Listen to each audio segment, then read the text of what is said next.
નમસ્કાર. હા આજે આપણે એક ઊંડાણપૂર્વક ચર્ચા કરી રહ્યા છીએ ગરુડ પુરાણ વિશે. હા ગરુડ પુરાણ મોટા ભાગના લોકો એને મૃત્યુ પછી શું થાય એની સાથે જોડે છે ખરું ને? બરાબર.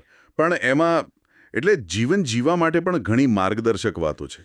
ચોક્કસ. ભગવાન વિષ્ણુ અને ગરુડ એમના વાહન એમની વચ્ચેનો સંવાદ છે આ. લગભગ 19,000 શ્લોકો. હા, અને એમાં માત્ર પરલોક જ નહીં પણ આ લોકમાં સારું જીવન કેમ જીવવું એના પર પણ ધ્યાન અપાયું છે. કર્મ, નીતિમત્તા અને રોજબરોજના જીવનના પાસાઓ પણ. આપણો હેતુ આજે એમાંથી થોડા વ્યવહારુ પાઠ સમજવાનો છે. ચાલો શરૂ કરીએ. પહેલો પાઠ જે મને લાગે છે કે ખૂબ મહત્વનો છે એ છે સતત પ્રયત્ન. સફળતા માટે પ્રયત્નો ક્યારેય ન છોડવા. અને અભ્યાસથી નિપુણતા આવે એટલે પ્રેક્ટિસ મેક્સ પરફેક્ટ જેવું નહીં? હા બિલકુલ. સતત પ્રયાસ અને નિષ્ઠા. પુરાણ આના પર બહુ ભાર મૂકે છે. કર્મનો સિદ્ધાંત પણ આની સાથે જોડાયેલો છે. અચ્છા. હા. બીજો એક મુદ્દો છે નમ્રતા વિશે, ખાસ કરીને જ્ઞાન અને કળા બાબતે. હા, એ બહુ રસપ્રદ છે. કહે છે કે ભલે દેવી સરસ્વતીના આશીર્વાદ હોય, વિદ્યા અને કળાના દેવીના. હા, તો પણ અભિમાન ન કરવું, ગર્વ ન કરવો. અને જો કોઈ દેખાડો કરે કે બીજાને નીચા દેખાડે તો દેવી સરસ્વતી ક્રોધિત થાય છે અને એ જ્ઞાન એમ કે ઓછું થઈ જાય છે. એટલે નમ્રતા જ્ઞાન ટકાવી રાખવા માટે જરૂરી છે. બરાબર. અને આશીર્વાદ ટકાવી રાખવા પણ. આની સાથે જ એક બીજો આંતરિક શત્રુ છે ઈર્ષા. હા, એના વિશે પણ કહ્યું છે. ઈર્ષા કે દ્વેષ એ વ્યક્તિનો પોતાનો જ નાશ કરે છે. ચોક્કસ. એ પ્રગતિ અટકાવે છે, મનમાં નિરાશા લાવે છે. આજકાલ પણ આપણે આ જોઈએ છીએ નહીં? હા, કારણ કે ઈર્ષા તમારી માનસિક શક્તિને ખોટી દિશામાં લઈ જાય છે. નકારાત્મકતામાં વેડફાઈ જાય છે શક્તિ. તો આ થઈ આંતરિક ગુણોની વાત. હવે થોડું બહારના આચરણ અને શિસ્ત વિશે જોઈએ. હા, જેમ કે પહેલું, દુશ્મનોનો સામનો કેવી રીતે કરવો? ઓહ હા, પુરાણ કહે છે કે દુશ્મનને સમજવા માટે એના જેવું જ વિચારવું પડે. અને વર્તન પણ એવું રાખવું પડે જેથી એના દરેક પગલાંને આપણે સમજી શકીએ. આ તો સ્ટ્રેટેજી જેવું લાગે છે. યુદ્ધ નીતિ. હા, એક વ્યૂહરચનાત્મક સિદ્ધાંત જ છે.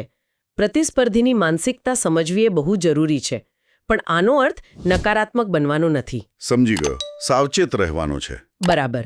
બીજું છે શિસ્ત અને જીવનશૈલી, જેમ કે સવારે વહેલા ઉઠવું. હા, એના ફાયદા ગણાવ્યા છે. શુદ્ધ હવા મળે, ફેફસા મજબૂત બને.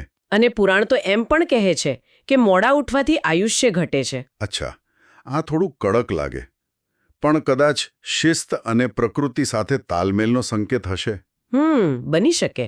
બ્રહ્મ મુહૂર્તનું મહત્વ આપણા શાસ્ત્રોમાં છે જ. એ સમયને શુભ અને ઉર્જાસભર માનવામાં આવે છે. અને આની સાથે જ સ્વચ્છતાની વાત. હંમેશા સ્વચ્છ કપડાં પહેરવા. હા, અને એનું કારણ પણ આપ્યું છે. જો સ્વચ્છ કપડાં ન પહેરો તો દેવી લક્ષ્મી નારાજ થાય. ધન અને સમૃદ્ધિના દેવી. બરાબર.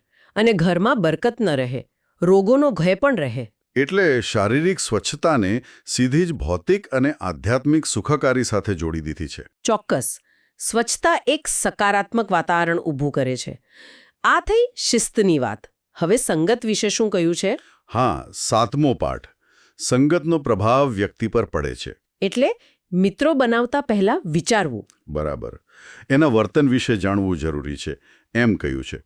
કારણ કે ખોટી સંગત એ વ્યક્તિને તો નુકસાન કરે જ, પણ એના પરિવારને પણ નુકસાન પહોંચાડી શકે છે. આટલું બધું મહત્વ કેમ આપ્યું હશે સંગતને? કારણ કે સંગત તમારું ચારિત્ર્ય ઘડે છે, તમારા નિર્ણયો પર અસર કરે છે અને આખરે ભાગ્ય પર પણ. એટલે આપણી પસંદગીઓની અસર આપણા પૂરતી સીમિત નથી રહેતી. ના, એની અસર આસપાસના લોકો પર, પરિવાર પર પડે છે. એક સામાજિક જવાબદારી જેવું છે, સમજો ને?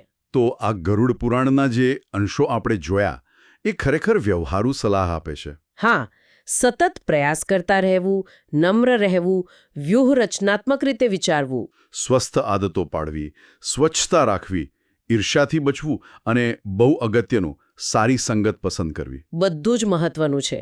અને અંતે એક વિચાર કદાચ શ્રોતાઓ માટે મૂકી શકાય. હા, જરૂર. ગરુડ પુરાણ કર્મના ફળ અને જીવન પછીની ગતિ પર તો ભાર મૂકે જ છે. પણ જો આપણે આ સિદ્ધાંતોમાંથી કોઈ એકને પણ, ફક્ત એકને, જીવનમાં નિષ્ઠાપૂર્વક ઉતારીએ તો એ આપણા અત્યારના કર્મોને કેવી રીતે સુધારી શકે અને એનાથી આપણા રોજિંદા જીવન અને મનની શાંતિ પર શું અસર પડશે? આ ખરેખર વિચારવા જેવું છે. આજના કર્મો આવતીકાલનું નિર્માણ કરે છે. ખૂબ સરસ વાત.